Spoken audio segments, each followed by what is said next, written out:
sofrimento da minha vida que eu imaginava que nunca seria comigo, que aconteceria com meu vizinho, que aconteceria com meus parentes, com meus amigos, mas comigo não, que foi a morte da minha mãe. E eu sou a caçula de 5 filhos e a minha ligação com a minha mãe era muito grande. E a morte dela veio de uma forma muito estúpida.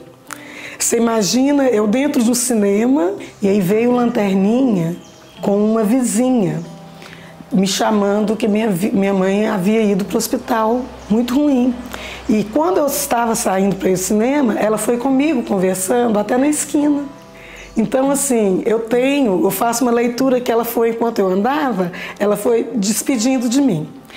E aí, chegando no hospital, eu consegui ainda conversar com ela, né? E ela, sempre muito vaidosa, muito bonita, falava comigo assim, que ela estava de pijama, né? Que era para arrumar uma roupa para ela, só nos gestos, que ela não falava nada. E aí eu senti o sofrimento nesse momento, porque aquele tema onde a gente fala, perder o chão, naquele momento eu perdi o chão. Realmente eu perdi o chão porque eu não sabia o que fazer. Eu não sabia rezar, eu não sabia pedir, eu não entendia. Eu só falava assim, mas está errado. É a minha mãe, isso não pode acontecer. E com isso, eu tive uma força mesmo, que veio de Deus, uma força divina, que eu, a filha caçula, foi que segurei toda a situação, porque ela não morreu de imediato.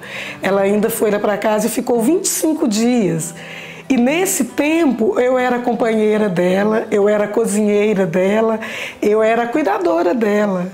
E assim, eu com 25 anos, sem nunca ter passado na minha vida uma experiência de sofrimento bruto, né? Porque o sofrimento é aquilo que tira a felicidade. A gente passava por problemas, por situações que nos deixavam tristes, mas que elas eram passageiras.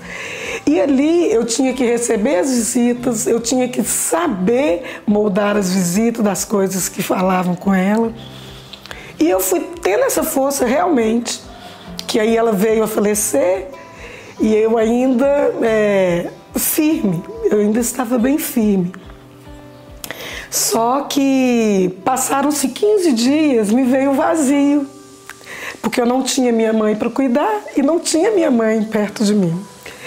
Aí eu senti o real sofrimento.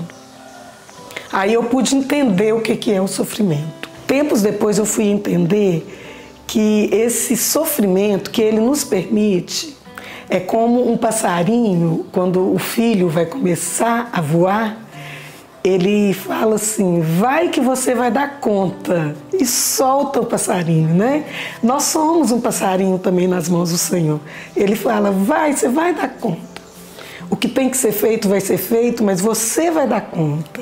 Assim é, né? Deus na nossa vida. E aí, ele me permitiu a crescer com isso. E detalhe muito importante, que eu nunca havia visto uma fragilidade no meu pai. E eu me decepcionei. Quando eu vi, falei, gente, mas por que eu tenho que ser forte e ele está fraco? Né? Eu me decepcionei com essa fragilidade dele. Mas tempos depois eu me casei e eu entendi que essa fragilidade dele chamava amor.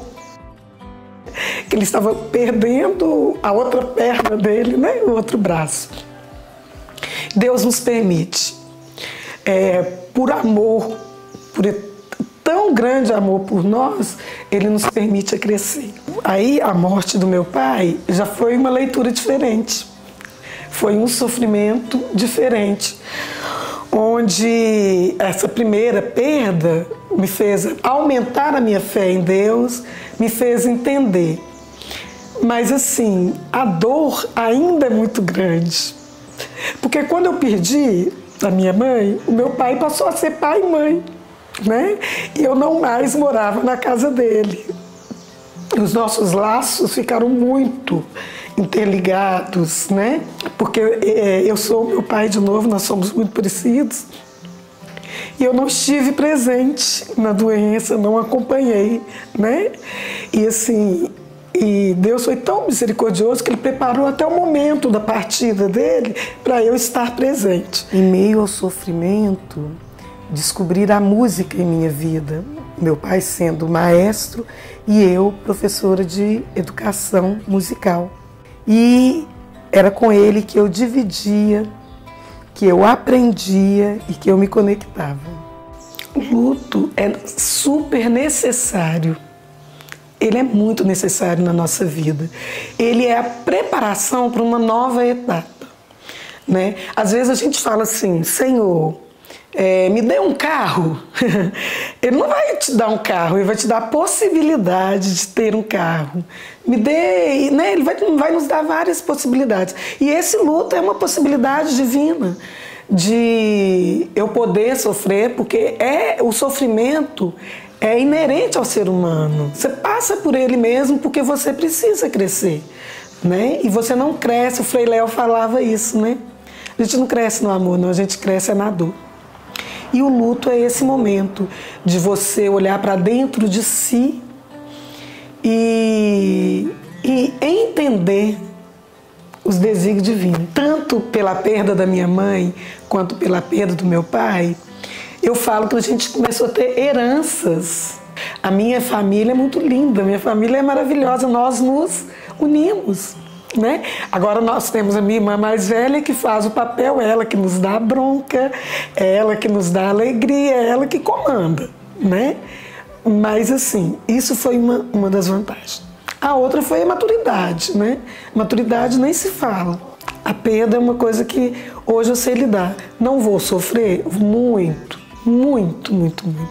Perdi pessoas queridas que não, são as pessoas que eu escolhi para ser da minha vida, que não era de sangue e que eu sofri muito com a perda, né? Nós perdemos um amigo que ali eu tive o significado de amigo, né? Onde o meu marido até hoje não consegue falar da perda desse amigo.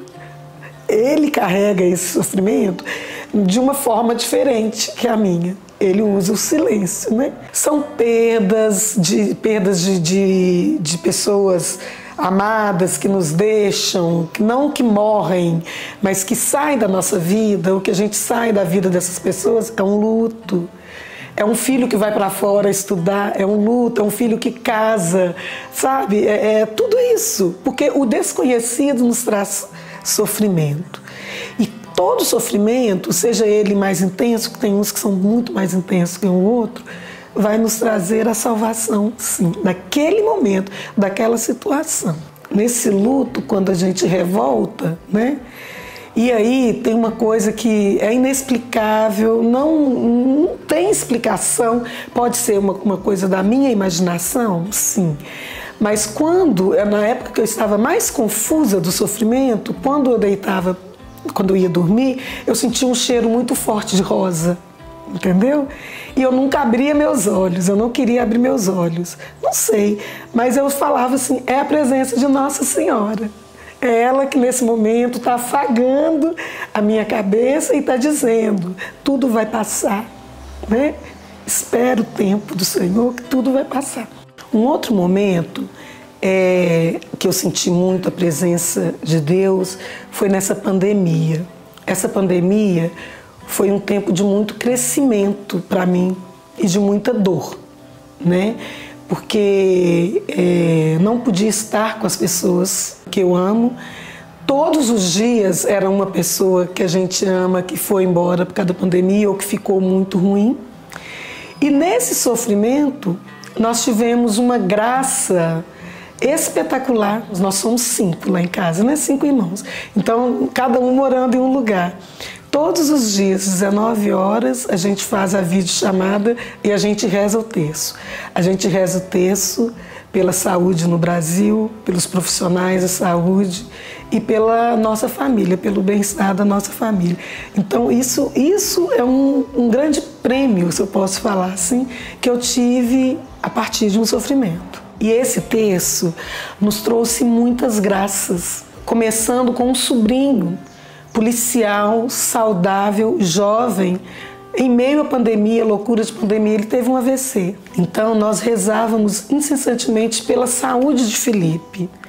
que fizesse Deus a vontade dele, mas que nos dê essa possibilidade também de entender e de estar com Felipe. Então Felipe foi assim, do fundo do poço ao céu, que foi uma coisa muito rápida. E depois muitas outras graças vieram. Eu estava desempregada, ganhei um emprego assim, literalmente na porta da minha casa.